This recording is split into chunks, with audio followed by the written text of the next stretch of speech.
which is there. But Commander Dixit, on the tough war aspect, because obviously, as Manu pointed out, and as General Saxena was also saying, that all three forces are trained in their specific manner, have their own unique capabilities and way of functioning, and weapon systems as well. So it's but natural to have that aspect. But the integration is the overall objective here. Very true. But Vishal, let me clarify. With the very excellent functioning of the integrated staff, which has been working for the last 5 to 7 years, a lot of procurement processes are rationalized. I give you an example. The shoulder-fired weapons used by Army, Navy, Air Force are same. Igla. Igla is our Stinger. Now, similarly, weapon systems are common. But what the problems arise when there is autonomous operation. Or, for example, I'm only talking of peacetime. We are not going into when the battles is on. In peacetime, it becomes complex. I give you an example. Near Pathankot, those drones brought in and dropped rifles. We read in the newspapers. How did that happen? How did it not get detected? So I presume there is some failure which took place over there. Now, those ends need to be tied up. Okay.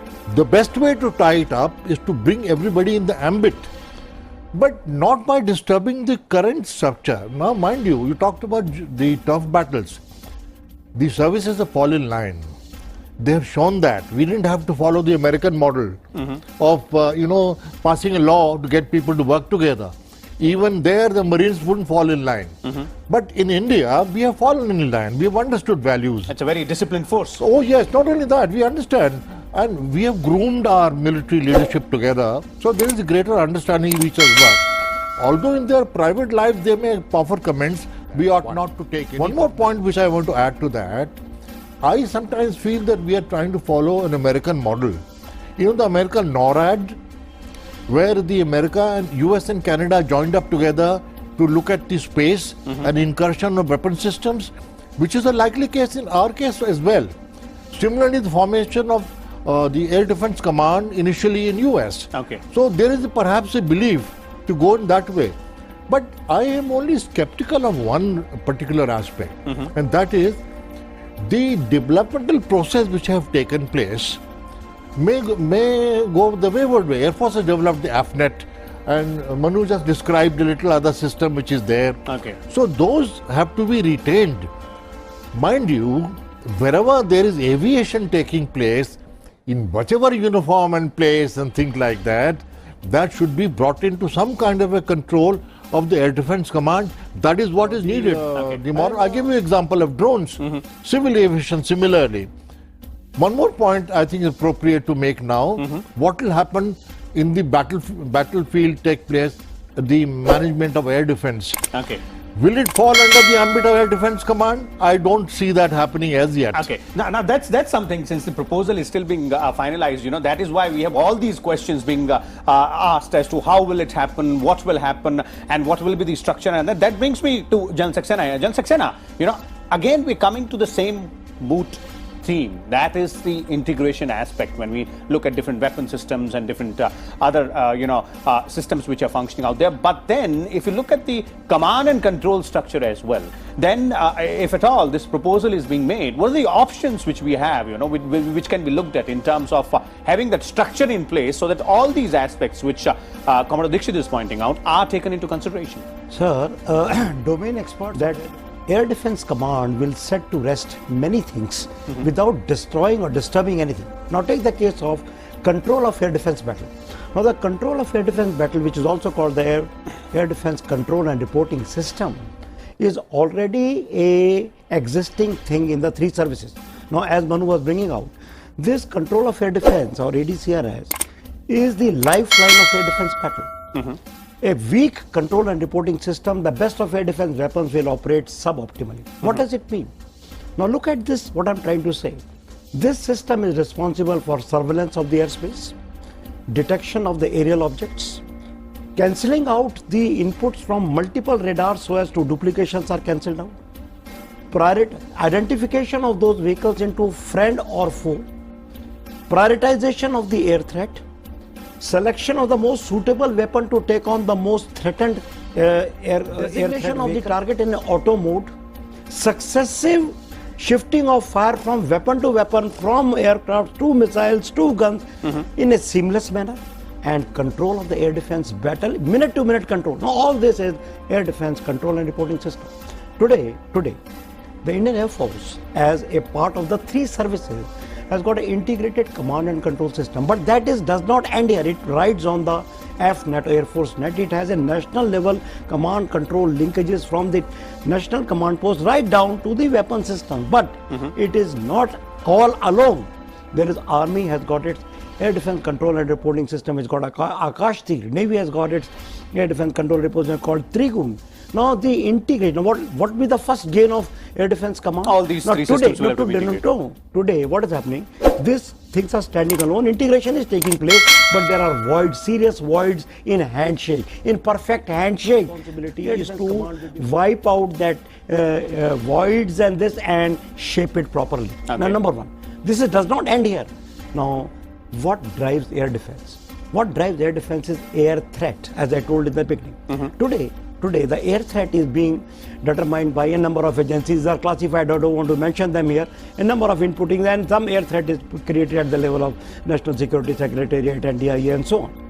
When the Air Defense Command comes in, its net assessment cell or the air threat vertical or air threat cell will ensure that this particular entity which drives the complete air defenses of Army, Navy, Air Force and the nation is kept updated on a 24/7 basis, and it draws inputs from that. Okay. Third, very important point to be understood, only the domain experts can, who have experienced it.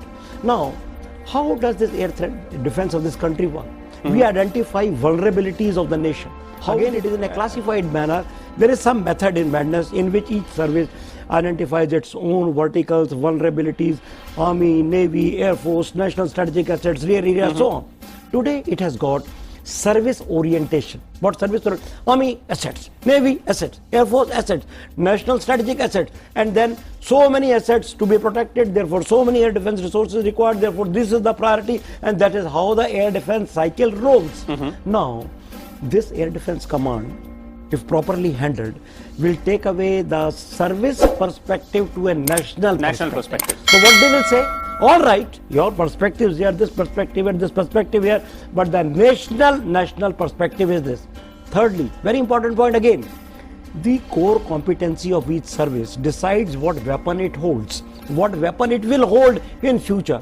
Now, once it says these are the vulnerabilities, these are the type of weapons which you will hold tomorrow. This weapon, so I think I can better manage it. Okay. Doesn't stop here. Doesn't stop here. Now, what happens about the training portion? Integration. We have our training establishment. Our Army Air Defense College is the #1 training establishment of our country.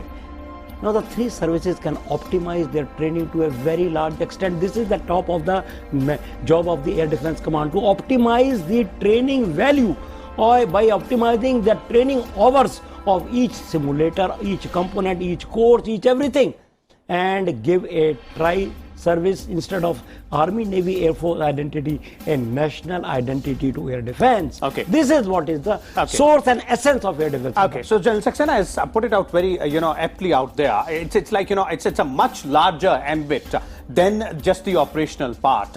Manu, if we look at this way, and when you, responded to the first question, you spoke about how the long-term plan might be, and when all the plans about these commands, maybe things will look a little more clear, and when the proposal is ready for the Air Defense Command, we'll get to know as to how these questions are answered in terms of the integration, in terms of protecting the uniqueness of all the services. Exactly. I mean, it's like you say, it's a start. It's the first, beginning of it. And the way it progresses, I think it will be an inclusive process. Thankfully, the creation of a CDS post will enable bringing all military inputs together, and it will be a collegiate decision. I don't think that we will proceed at a level in which one service is totally against.